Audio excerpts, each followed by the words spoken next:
So in today's Friday Globe, I talk about Vladimir Putin's antics and how he's really isolating himself from the world community.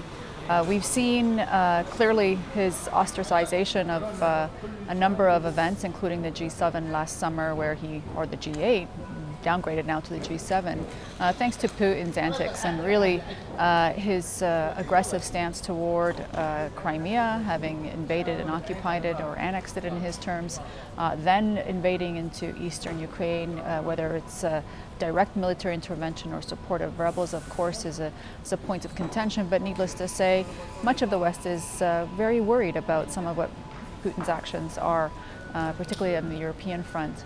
Add to that, of course, there's a history there of him being completely uncooperative on issues like Syria. And so the West has been quite frustrated with Putin.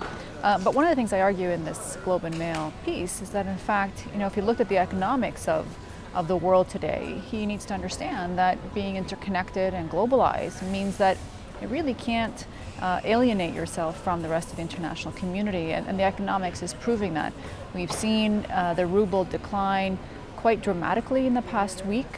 There's already some fears that banks are running out of foreign exchange, and that's because people are literally lining up to get their money that's held in dollars and euros out of the country, or at least in their pocketbooks, as opposed to keeping it in the banks, which continue to depreciate.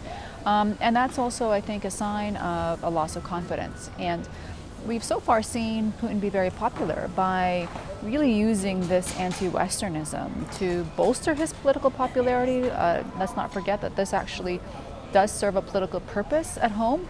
But once you start to hit the pocketbook of people, as the ruble falling is one thing, second, investors are no longer coming into the country nearly as much, and he's really losing his standing by bringing on sanctions to his country. That's going to, I think, expand beyond the small group of cronies that are so far being targeted by sanctions.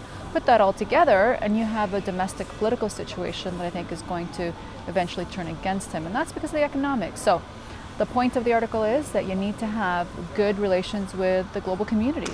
In an interdependent world, that's mandatory, and I think Putin is playing a game of trying to gain short-term political gain at home, but forgetting that in the long run, the economics of the country will hurt, and that will mean his precipitous fall.